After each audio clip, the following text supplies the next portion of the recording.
ಇಂದೇ ಡೌನ್ಲೋಡ್ ಮಾಡಿ ಮತ್ತು ನಿಮ್ಮ ನೆಚ್ಚಿನ ಶೋಗಳನ್ನ ಆನಂದಿಸಿ. ಡಾಕ್ಟ್ರೇ, ಶ್ರೀಕಾಂತ್ ಅವ್ರ ಆಕ್ಸಿಡೆಂಟ್ ಕೇಸ್ ಬಗ್ಗೆ ಹೊಸ ಮಾಹಿತಿ ತಿಳ್ಕೋಬೇಕಾಯಿತು, ಅದಕ್ಕೆ ಬಂದಿದ್ದೀವಿ. ಸರ್, ಆ ಕೇಸ್ನ ನೀವೇ ಹ್ಯಾಂಡಲ್ ಮಾಡಿದ್ದ? ಮೇಡಮ್, ಆ ಕೇಸ್ ಹ್ಯಾಂಡಲ್ ಮಾಡಿದ್ದು ಶೃಂಗೇಶ್ ಅವರು, ಪೋಸ್ಟ್ ಮಾರ್ಟಮ್ ಮಾಡಿದ್ದು ನಾನು. ಆ ರಿಪೋರ್ಟ್ ನೋಡಿದ್ರೆ ನಿಮಗೇನು ಅನ್ಸುತ್ತೆ ಸರ್? ರಿಪೋರ್ಟ್ ಪ್ರಕಾರ ಹೇಳೋದಾದ್ರೆ 2 ಕಾರ್ ಕೊಲೈಡ್ ಆದ್ರೆ ಈ ರೀತಿ ಆಗೋಕ್ಕೆ ಚಾನ್ಸೇ ಇಲ್ಲ. ಯಾವುದೋ ಹೆವಿ ವೆಹಿಕಲ್ಲು ತುಂಬಾ ಫಾಸ್ಟ್ ಮೂವಿಂಗ್ ಅಲ್ಲಿ ಬಂದು ಹೊಡೆದ್ರೆ ಮಾತ್ರ ಹೀಗಾಗೋಕ್ ಸಾಧ್ಯ. ಸಿದ್ದು ಅವರು ಕಾರ್ ಸ್ಲೋ ಮಾಡಿದ್ದೆ ಅಂತ ಹೇಳಿದ್ರು, ಆದ್ರೆ ಡಾಕ್ಟರ್ ನೋಡಿದ್ರೆ ಹೀಗೆ ಹೇಳ್ತಿದಾರಲ್ಲ. ಅದು ಅಲ್ಲದೆ ಆಕ್ಸಿಡೆಂಟ್ ಆದಾಗ ಅವ್ರ ತಲೆಗೆ ತುಂಬಾ ಪೆಟ್ಟಾಗಿತ್ತು, ಬ್ಲಡ್ ಕೂಡ ತುಂಬಾ ಲಾಸ್ ಆಗಿದೆ. ಅಷ್ಟು ಹೆವಿ ಇಂಜುರಿ ಆಗಿದೆ ಅಂದ್ರೆ ಹೆವಿ ವೆಹಿಕಲ್ ಇಂದಾನೆ ಆಕ್ಸಿಡೆಂಟ್ ಆಗಿರುತ್ತೆ. ಸರ್, ಅವ್ರನ್ನ ಏನಾದರೂ ಸ್ವಲ್ಪ ಬೇಗ ಹಾಸ್ಪಿಟಲ್ಗೆ ಸೇರಿಸಿದ್ರೆ ಬದುಕೋ ಚಾನ್ಸ್ ಇತ್ತಾ? ಮೇಡಮ್, ಅಲ್ಲಿಂದ ಅವ್ರು ಕಾಲ್ ಮಾಡಿದ್ರೆ ಇಲ್ಲಿಂದ ಆಂಬುಲೆನ್ಸ್ ಹೋಗ್ಲಿಕ್ಕೆ ತುಂಬಾ ಟೈಮ್ ತಗೊಂತಾ ಇತ್ತು. ಅಲ್ಲಿಂದ ಮೊದಲು ಕಾಲ್ ಮಾಡಿದ್ದೆ ಸಿದ್ದೇಗೌಡರು. ಅವರೇ ತುಂಬಾ ಕೇರ್ ಮಾಡಿ ಕಾಲ್ ಮಾಡಿ ವಿಚಾರಿಸ್ತಾ ಇದ್ರು. ಆದ್ರೆ ಜವರೇಗೌಡರು ಅವ್ರ ಮಗನಿಂದಾನೇ ಆಕ್ಸಿಡೆಂಟ್ ಆಗಿದೆ ಅಂತ ತುಂಬಾ ಅಪ್ಸೆಟ್ ಆದ್ರು. ಸಿದ್ದೇಗೌಡರಿಂದಾನೇ ಆಕ್ಸಿಡೆಂಟ್ ಆಗಿದೆ ಅಂತ ಗೊತ್ತಾಗಿ ಅವ್ರಿಗೆ ಬೇಜಾರಾಗುತ್ತೆ ಅಂದ್ಬಿಟ್ಟು ತುಂಬಾ ನೊಂದ್ಕೊಂಡಿದ್ರು. ಸಿದ್ದೇಗೌಡರಿಂದಾನೆ ಶ್ರೀಕಾಂತ್ ಅವರ ಡೆತ್ ಆಗಿರೋ ವಿಷಯನ ಮುಚ್ಚಿಡ ಕೇಳಿದ್ರು. ಸಿದ್ದೇಗೌಡರು ಬಂದು ಕೇಳಿದಾಗ ಅವರು ಡಿಸ್ಚಾರ್ಜ್ ಆದ್ರು, ಮನೆಗೆ ಹೋದ್ರು, ಏನು ಪ್ರಾಬ್ಲಮ್ ಇಲ್ಲ ಅಂತ ಹೇಳಿ ಕಳಿಸಿದ್ವಿ.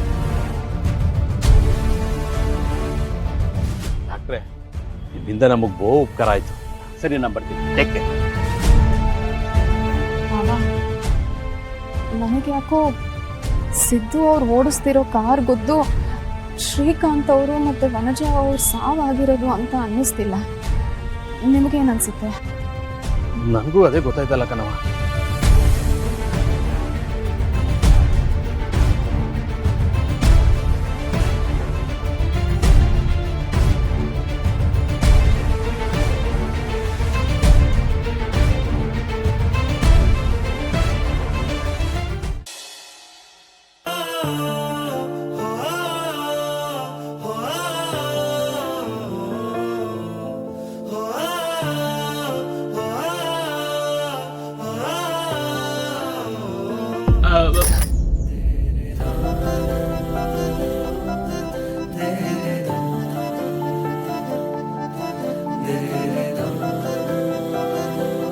ಅವ್ವಾ, ಮನೆಗೆ ಯಾರೋ ಒಬ್ರು ಬಂದಿದ್ದಾರೆ.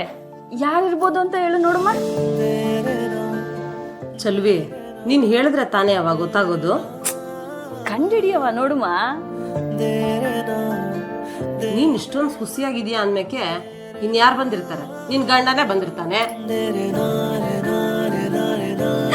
ನೋಡಿದ್ಯಾ ವೆಂಕಿ, ಅವ್ವ ನಿನ್ ಹೆಂಗ್ ಕಂಡಿಡ್ಬಿಟ್ಲು ಅಂತ. ಒಳಿಕೆ ನಿಲ್ಲ ಅಲ್ಲೇ ಬರ್ಬೇಡ ಒಳಗೆ.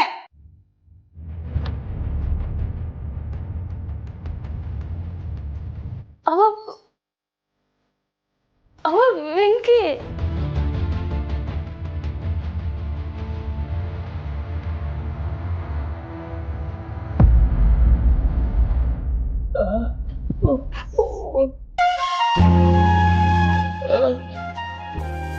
ಅಯ್ಯೋ ವೆಂಕಿ, ಅವ್ವ ನನ್ ಮೇಲೆ ಕೋಪ ಮಾಡ್ಕೊಂಡ್ರು ಮಾಡ್ಕೋತಾಳೆ, ಆದ್ರೆ ನಿನ್ ಮೇಲೆ ಯಾವತ್ತೂ ಕೋಪ ಮಾಡ್ಕೊಳಕ್ಕಿಲ್ಲ.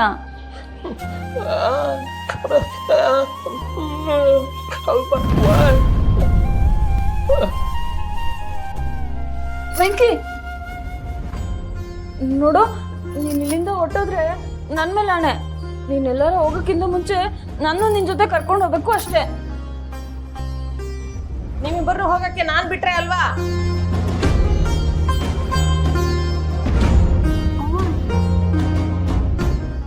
ನನ್ನ ಅಳಿಯನ್ನ ಆರ್ತಿ ಎತ್ತದೆ ಹಂಗೆ ಒಳಗ್ ಕರ್ಕೊಳಕಾಯ್ತದ?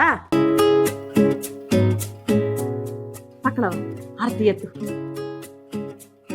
ನೋಡಿದ್ಯಾ ವೆಂಕಿ ನಮ್ಮ ಅವನ್ನ?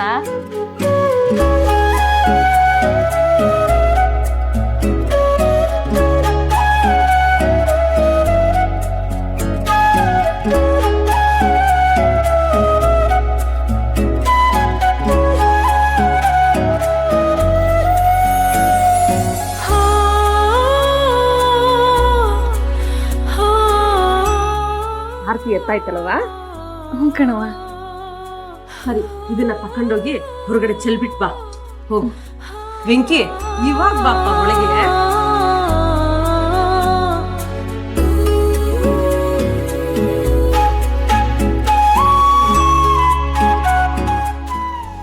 ವೆಂಕಿ ಬಂದ್ಯಾ ನನ್ನಪ್ಪ?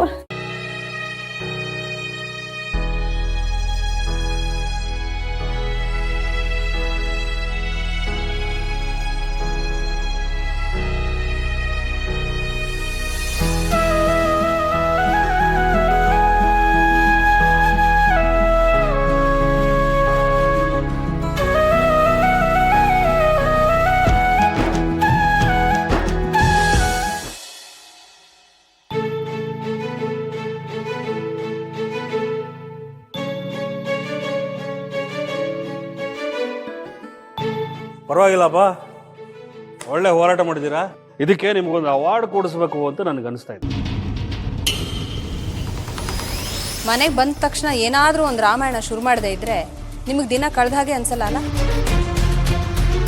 ರಾಮಾಯಣ ಶುರು ಮಾಡ್ತಿರೋದು ನಾನಲ್ಲ, ಇವರು. ಹೆತ್ತ ಮಗಳಿಗೆ ಬುದ್ಧಿ ಹೇಳೋದು ಬಿಟ್ಟು ಅವನು ಯಾವನನ್ನ ಬಿಡಿಸ್ಕೊಂಬಂದ್ರು. ಅದಕ್ಕೇನು ಹೇಳ್ಬೇಕು ಇವ್ರಿಗೆ? ಅವನು ಹೊರಗಡೆ ಬಂದು ಅದು ಯಾವ ದೇಶ ಉದ್ಧಾರ ಮಾಡಬೇಕಿತ್ತು ನನಗಂತೂ ಗೊತ್ತಿಲ್ಲ. ಅವಳು ಅಣ್ಣ ಅನ್ಸ್ಕೊಂಡು ಅವನ್ನ ಬಿಡಿಸ್ಕೊಂಬರೋದಕ್ಕೆ ಹೋಗಿ ತನ್ನ ಗಂಡ ಒಳಗೋಗಾಗಾಯ್ತು. ಇವಾಗೆಲ್ಲ ಯಾವಾಗ ಬುದ್ಧಿ ಬರುತ್ತೋ ಏನೋ. ಸಂತು, ಅವರು ತಪ್ಪೊಪ್ಕೊಂಡು ಒಳಗಡೆ ಹೋಗಿರ್ಬೋದು. ನಮಗೆಲ್ರಿಗೂ ಗೊತ್ತು ಸಿದ್ದು ಅಂತ ತಪ್ಪು ಮಾಡೋವಂಥವ್ರಲ್ಲ ಅಂತ. ಅದಕ್ಕೆ ಏನು ಮಾಡ್ತೀರಾ? ಅವನನ್ನು ಬಿಡಿಸ್ಕೊಂಬರೋದಕ್ಕೆ ಇನ್ನೊಂದು ಹೋರಾಟ ಮಾಡ್ತೀರಾ? ಹೌದು, ಮನೆ ಮಗಳು ಕಷ್ಟದಲ್ಲಿರುವಾಗ ಅವಳಿಗೆ ಸಹಾಯ ಮಾಡದೇ ಇರೋದಕ್ಕೆ ನಾವೇನು ನೀವಲ್ಲ. ಹೌದೌದು, ಇಷ್ಟು ದಿನ ಆ ಮನೆ ಮಗನ ಬಿಡಿಸ್ಕೊಂಬರೋದಕ್ಕೆ ಹೋರಾಟ ಮಾಡಿದ್ರಿ, ಈಗ ಅಳಿಯನ್ ಬಿಡಿಸ್ಕೊಂಬರೋದಕ್ಕೆ ಹೋರಾಟ ಮಾಡ್ತಿದ್ದೀರಿ.